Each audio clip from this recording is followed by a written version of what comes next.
Vertel jou storie 6, Handelinge 8. Die Christendom het nooit sterk posgevat in Japan nie. Inteendeel, Japan het een van die mees sekulêre lande in die wêreld geword. Tog is daar duisende Japaneese wat die evangelie op 'n nuwe manier hoor. Die evangelis verantwoordelik vir hierdie nuwe oplewing is niemand anders as Johann Sebastian Bach nie. 'n Duitse komponis wat 250 jaar gelede gesterf het, bring vandag die Christendom na Japan deur die pragt van sy musiek. In die 17de eeu het Christene en sendelinge Japan betree met gemengde sukses. Die handel het voortgegaan, maar die evangelie het nooit deel geword van die Japaneese kultuur nie. Japan het wel die musiek van die westerse kultuur omhels. Shinichi Suzuki het 'n metode ontwerp om klassieke musiek te leer speel, wat vandag wêreldwyd gewild is. Deur Bach se populariteit het musiek 'n trapleer vir die evangelie geword. Sy populariteit is so groot dat die Felix Mendelssohn Akademie in Leipzig, Duitsland, vol van Japaneese studente is. Hulle kom leer die musiek van die groot komponis Bach en watter gees hom geïnspireer het, naamlik Bach se liefde vir God. Wat begin het as 'n belangstelling in musiek het geëindig in 'n verstaan van die rykdom van God se genade. Masaki Suzuki, die stigter van 'n skool vir Bach se musiek in Japan, sê, Bach leer vir ons die Christen konsep van hoop. Yoshikazu Tokuzen van die Japaneese Nasionale Christenraad noem Bach die voertuig van die Heilige Gees. Die oplewing en belangstelling in Bach se musiek in Japan onderstreep sy stelling. Simon Netto noem Bach se musiek die 5de evangelie, naamlik lofprysing. Aan die einde van elke van sy musiekstukke het Bach die woorde SDG geskryf, Soli Deo Gloria, aan God alleen die eer. Min het hy geweet hoe God sy werke sal gebruik, selfs honderde jare na sy dood. Min het hy geweet dat sy werk sou bydra tot die evangelisering van Japan. 50 jaar gelede het Don Richardson en sy familie gaan werk onder die kannibale van Papua New Guinea. God het hulle gestuur na een van die moeilikste plekke op aarde, waar sendelinge maklik op die menu sou eindig. Maar hulle was bereid om gehoorsaam te wees, na waar die Here hulle ook al stuur. Geen opoffering was te groot nie, en min het hulle geweet wat alles daar sou gebeur.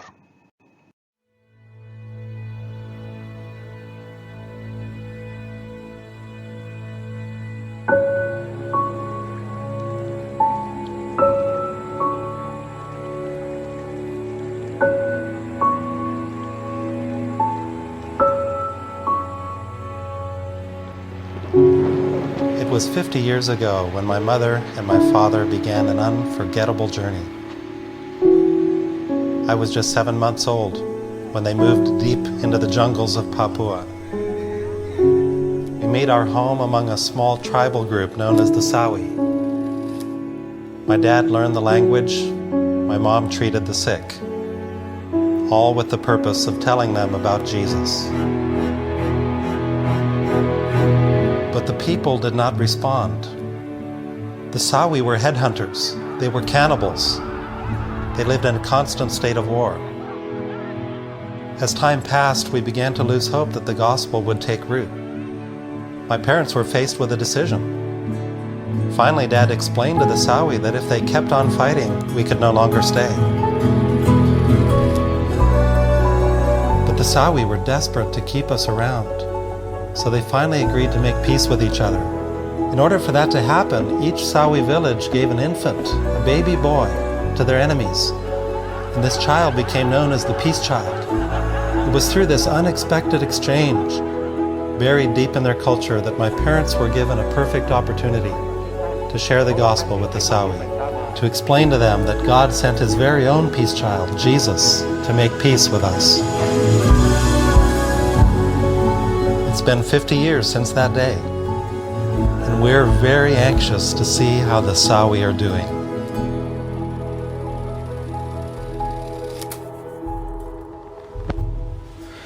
It's fairly early in the morning on June 23rd, and Everybody's still asleep. And this is the day. I'm on my way. I was up pretty late last night making sure that I had everything I needed. And I hope I haven't forgotten anything. I got quite a few gifts for people. I think I'm set to go. It's been almost 25 years now since I've been there. I don't know how much things have changed. It's possible that a lot of the people that I know are no longer alive. But I think some of my friends will still be there, and it's going to be an amazing reunion with them. Joining my two brothers, Shannon and Paul. My dad just turned 77, and this is his first time back in many, many years. So for our family, for my brothers and my dad and I, this is the trip of a lifetime.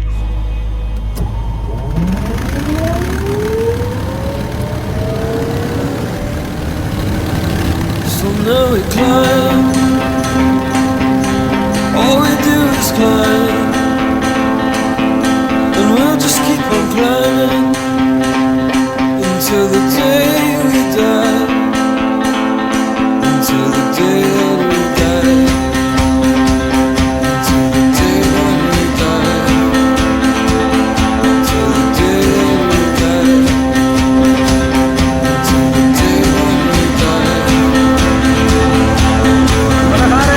die.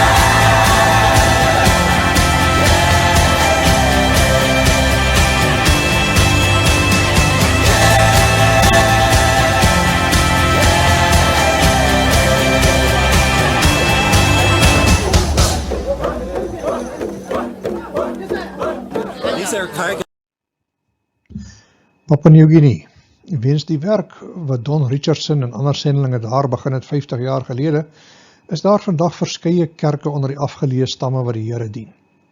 Wat begin het as 'n klein babetjie van vrede, het gegroei na 'n skare mense wat die prins van vrede leer ken het. So bring God vir Filipus en die Ethiopiese hofdienaar bymekaar. Een van die mees onwaarskynlikste ontmoetings destyds. Vir die Jode wat hulle self eenkant gehou het, was dit nogal 'n radikale idee. Filipus het nooit kon raai wie God vandag oor sy pad sou stuur nie. Wat hy wel geweet het, was dat hy op 'n sekere pad moes wees op 'n sekere tyd.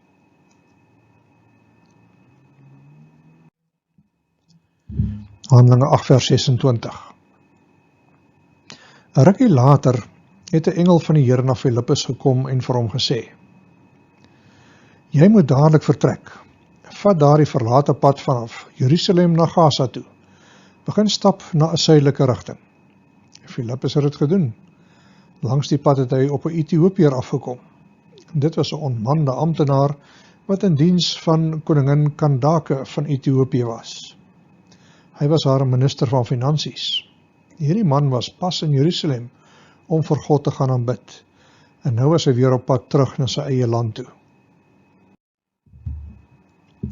Filipus het van ver af gesien hoe hy op sy wa sit en lees. Hy was besig om hardop uit die profeet Jesaja te lees. Die Heilige Gees sê toe vir Filipus: Ga na daardie man toe, klim by hom op die wa.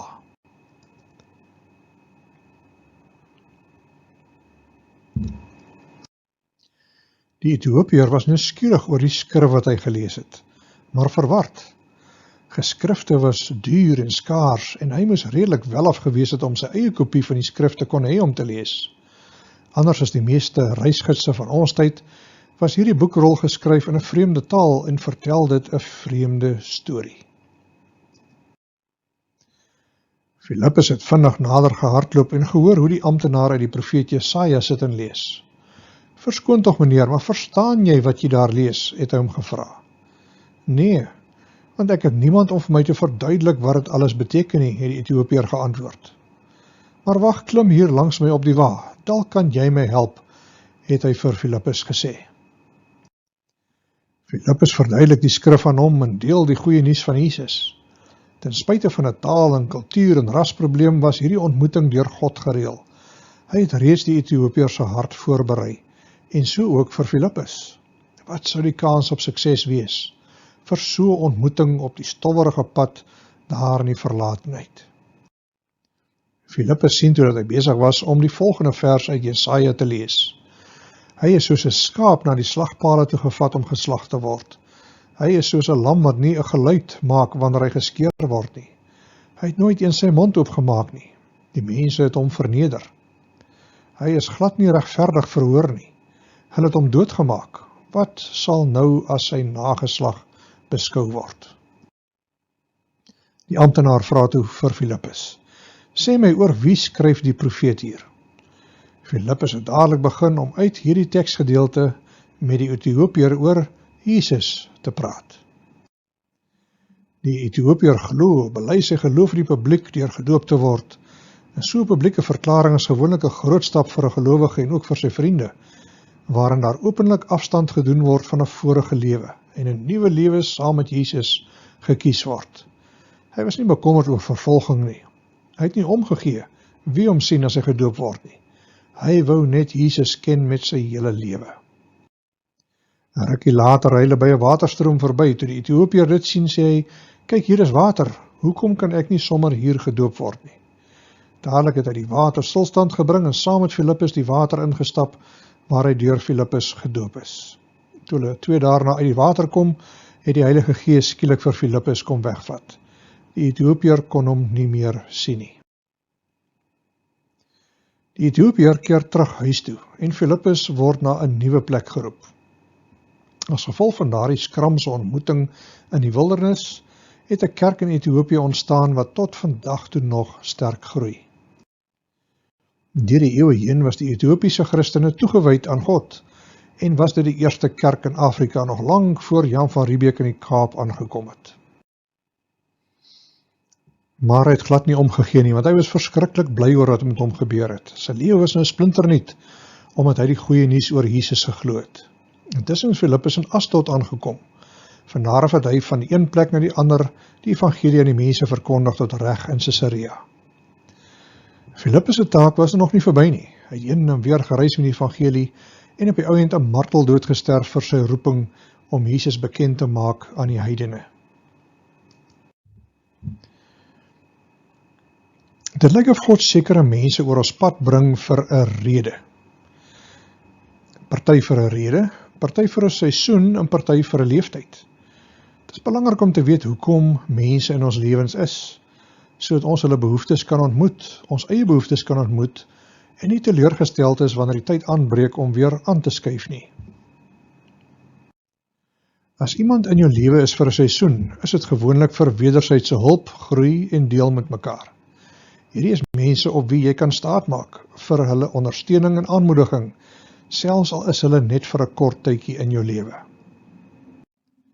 As iemand in jou lewe is vir 'n rede, is dit gewoonlik weens iets wat jy gesê het, iets wat hulle gesê het, of omdat God hulle daar geplaas het met 'n doel. As dit lyk of hulle teenwoordigheid deur God so bestuur is hulle gewoonlik deur God gestuur. Hulle kan dalk daar wees om jou te help deur 'n moeilike fase van jou lewe, om vir jou rigting te gee deur omstandighede, of om emosionele, fisiese of geestelike hulp aan te bied. Gewoonlik sal iets gebeur, wat daardie verhouding tot 'n einde bring. Ons kan onsself as geseën sien vir die rukkie wat hulle in ons lewens was en aanbeweeg. Filipus het die wonderlike geestelike ontwaking van Jerusalem geniet, die uitstorting van die Gees beleef en duisende bekerings, maar die Gees van God het hom aanbeweeg vir 'n doel. 'n Heiden het dit nodig gehad om die skrifte moes verstaan.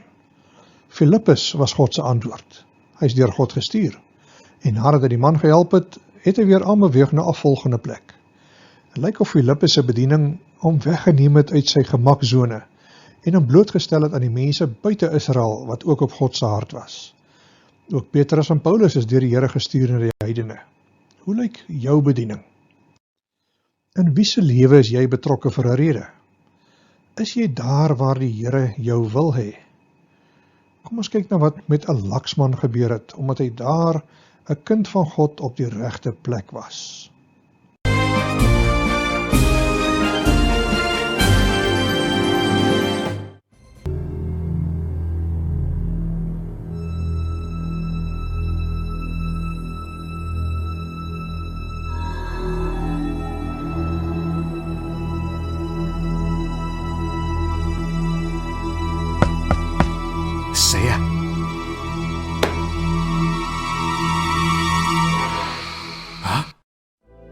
你是传教士吗？是的，请进。你知道山西巡抚处决外国传教士的消息吗？我听说了。我是巡抚的侍卫长，负责行刑的就是我。啊，你是那个刽子手？对我而言，杀人根本不算什么。我本来就是一个刽子手。你……山西巡抚对外国人深恶痛绝。7月9日那天，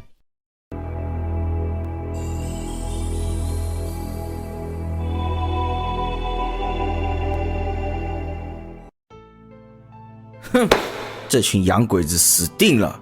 待我来个瓮中捉鳖，他们一个都别想逃出我的手掌心。侍卫长，小的在，大人有何吩咐？把那些洋鬼子大小全部都带到衙门来。是，遵命。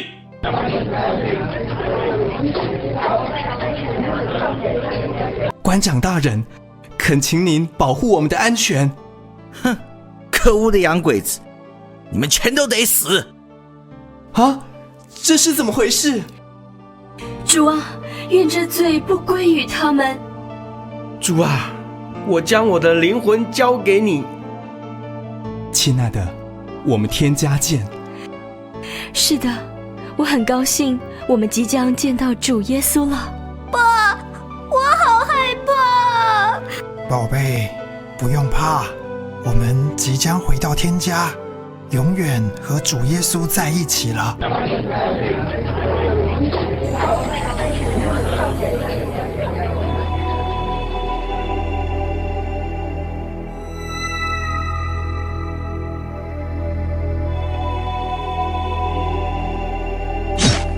宝贝，不用怕，我们即将回到天家。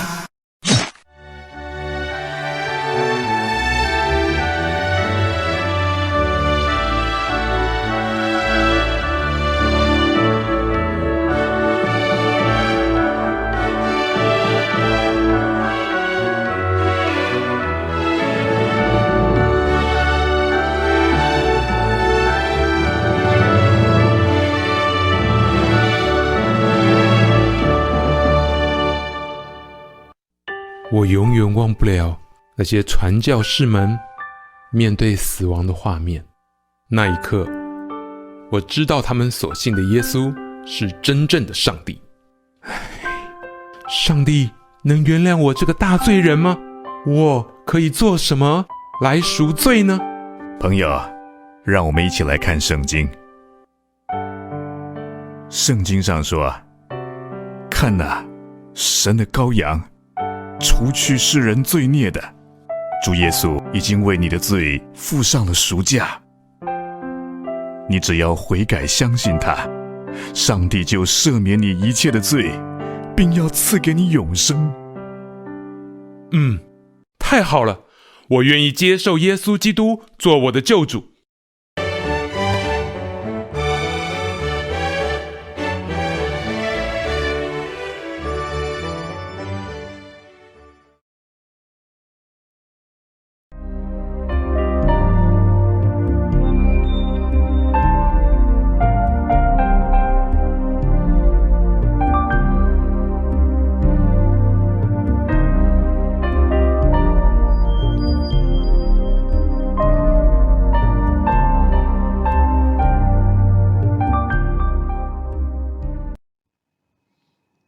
As ons deur die Bybel lees, sien ons dat God heeltyd die heidene in gedagte gehad het.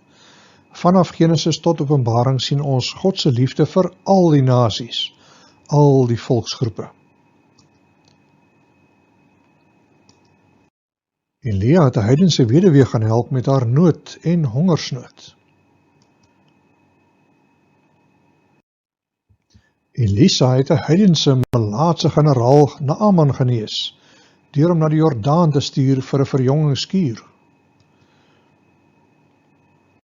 Boas het met 'n heidense meisie Rut getrou, en wat een van Jesus se voorvaders sou wees. Salomo is deur die heidense konings besoek om sy wysheid te hoor. Selfs die koningin van Skeba het al die pad uit Salala gereis om na hom te gaan luister. Jesus het die heidene in gedagte gehad toe hy sy disippels uitgestuur het na die hele wêreld. God het steeds die heidene in gedagte in ons generasie. Hierdie generasie het genoeg mannekrag, genoeg tegnologie, genoeg finansies, opleiding en insig om elke volk en taal en nasie te bereik. 155.000 mense word gelowiges elke dag. 60.000 nuwe kerke word elke week geplant. 11 mense kyk na die Jesus-film elke sekonde. Ons sien hoe God 'n nuwe hoofstuk skryf in die geskiedenis van die kerk. Volgens die World Christian Encyclopedia lyk dit of 50% van alle wêreld evangelisasie plaasgevind het die laaste 200 jaar. 50% van daardie deel het plaasgevind sedert die Tweede Wêreldoorlog en 50% van daardie deel het plaasgevind sedert 1980. Richard Wurmbrand vertel hoe hulle besluit het om die evangelie te versprei na die kommunistiese lande deur elke moontlike metode. Alhoewel hy die wette van die kommunistiese lande gerespekteer het, het hy dit op sy eie manier geïnterpreteer. So het hulle die seestrome bestudeer en duisende plastieksakkies in die Bering Straits gegooi, die see wat Alaska skei van Rusland. Hulle het duisende plastieksakkies in die Swartsee gegooi naby die kus van Oekraïne en in die see tussen Griekeland en Albanië. Elke plastieksakkie het 'n evangelie bevat in die plaaslike taal of 'n brosjure wat die weg van verlossing verduidelik het, en 'n stukkie kougom of bubblegum wat selfs die mees geharde grenswag of kommunistiese polisieman oopgemaak het. Branders en seestrome het die pakkies na die kuste gespoel en is daar opgetel. Toe Albanië uiteindelik oopgaan vir die evangelie, het Wurmbrand iemand ontmoet wat so evangelie opgetel het op die strand. Hy het tot bekering gekom toe hy dit lees, en van toe af die strande dopgehou vir nog kopieë, wat hy versprei het aan die mense van sy land. Uiteindelik is hy gearresteer en vir 9 jaar in die tronk gegooi vir sy misdaad. Hulle het hom gevra, was jy nie kwaad vir ons nie? As ons nie die sakkies in die see gegooi het nie, sou jy nie in die tronk beland het nie. Sy antwoord was, dit was dit werd gewees. Na 9 jaar in die tronk vir my geloof in Christus is ek vrygelaat en kon ek my eerste kerk bywoon en 'n Bybel ontvang. Wurmbrand en sy span het ook gebruik gemaak van ballonne waarin hulle evangelies vasgemaak het, om met die lugstrome oor die grense tussen Wes- en Oos-Duitsland te dryf of van Suid na Noord-Korea. Mense is op allerlei maniere gered deurdat hulle toegang tot die evangelie van Jesus gekry het. Bybels en Christelike literatuur is gesmokkel oor die jare deur toeriste, diplomate en besighede. Geheime drukperse is stukkie vir stukkie oor die grense gesmokkel, waar hulle dan ondergronds gebruik is om nog evangelies te druk. Daar was groot risiko's, maar die vreugde was groter. Boekwinkels en drukperse het so ontstaan in Hongarije, Roemenië, Rusland, Ethiopië en China. Die evangelie is op elke moontlike manier versprei. God roep ons om aan te sluit by dit waarmee hy besig is, om seker te maak dat daar 0 volke sal oorbly wat nog nie 'n Bybel het nie, 0 volke wat nie 'n kerk het nie, en 0 volksgroepe wat nog nie die skrif in hulle eie taal het nie. Die enigste manier dat ons van Filipus weet is omdat sy storie vertel is. Hoe sal jou storie lyk? Vir wie is jy hier met 'n rede? Wat sal jy nalaat teen die tyd wat jy weer aanskuif? Wat sal die nalatenskap van hierdie kerk en gemeente wees in die Emirate? Kan dit wees dat die Here selfs vir my kan gebruik?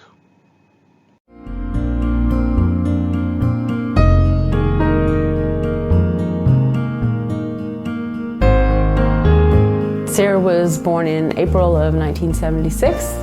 At first it wasn't obvious that she had any disabilities, but we found out when she was about a year old that she had cerebral palsy. As a disabled person, I don't get out of the house much, so my opportunities to share my faith are very limited. When I heard about global media outreach at my church, I wanted to be a part of it. I knew that this would be a good opportunity for me. I've wanted to go on mission trips and things, but I feel like that's pretty impossible. And thus I felt unable to do part of what the Lord told us to do. For me, it's a quiet marvel. When we hear the Lord say, go into the world, and we want with all of our hearts to do that, and that but we realize, but I can't do that, that He says, oh, I have a way. I make a way. Working with Global Media Outreach allows me to share the knowledge and experience I have as a Christian. It also allows me to pray for different people all over the world. I hear from someone who has either just gotten saved or has rededicated his life to the Lord most every day. I've started writing someone lately who seems very interested in knowing more. By that, I think he's pretty hungry for the Lord. Getting a chance to see Sarah work as an online missionary was probably one of the most exciting and humbling experiences I've ever had. The things that she has to go through just to answer one email, it's amazing to me. But to see that she does it with such a willing spirit and desire to reach the lost, she's doing what every Christian on the face of the earth should be doing, and that's sharing the good news of the gospel. She's being a witness for Jesus. She's taken what God's given her and said, let me use that to glorify Him. And so here she is, someone who can't even feed herself, giving out the bread of life to so many thousands of people. Through my work with GMO, I have seen that God can use me and anyone else He wants to further His kingdom. And I like being useful. As disabled as I am, sometimes it feels like all I do is have others do for me. I don't feel like I give much back. GMO is definitely a place I can give back to the Lord. It's awesome to me that He has called her and with the calling provided her the work. Using a computer is something most people can do. Email is kind of an equalizer for me. Working with GMO allows me to be in touch with new believers from every part of the world.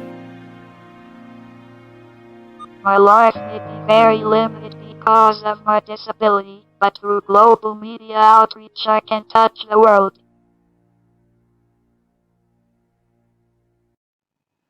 As die Here vir Sarah kon gebruik met haar gebreke, kan hy sekerlik vir jou en my ook inspann om sy goeie nuus aan die wêreld te bring.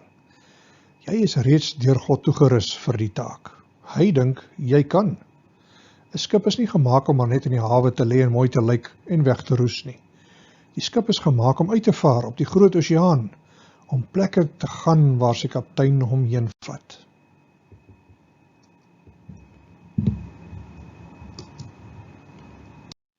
Daar is 'n ou legende wat vertel word van toe Jesus uit die dood opgestaan het en opgevaar het hemel toe. Volgens die legende ontmoet Jesus toe weer die engel Gabriël wat frons toe die merke van die kruisiging sien, die littekens van sy tyd op aarde. En Gabriël sê, meester, u het baie swaar gekry vir die mense op aarde. Ja, ek het, was Jesus se antwoord.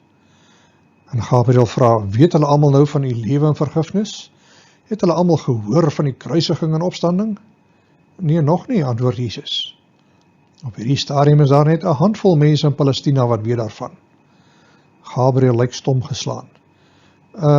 Nou, hoe gaan hulle uitvind van u wonderlike lewe en offer aan die kruis en triomfantelike opstanding? Wel, ek het vir Petrus, Johannes, Jakobus en 'n handvol vriende gevra om die boodskap verder te versprei. En as daardie mense hoor en glo, sal hulle weer verander vertel. En so, Gabriël, sal uiteindelik die hele planeet die nuus hoor. Die engel frons nog steeds, maar Here, u ken tog die mense op aarde. Sê nou maar Petrus en Johannes raak moeg. Sê nou maar hulle vertel nie die storie verder nie. Sê nou maar die volgende generasie dwaal af en raak betrokke by ander dinge. Wat sou gebeur as die mense teen die 18de of 20ste eeu nie meer toegewy is in die groot opdrag nie en eerder agter ander prioriteite aanloop? Het u 'n ander plan gemaak? Die lam van God kyk direk na die engele en sê, ek het nie ander planne gemaak nie, ek maak staat op hulle. Dankie Here dat u vir my gekies het om 'n rol te speel in hierdie wêreld. U het my toegerus, u het my geplant op die regte plek, mag my nalatenskap hier 'n verskil maak vir u koninkryk. Amen.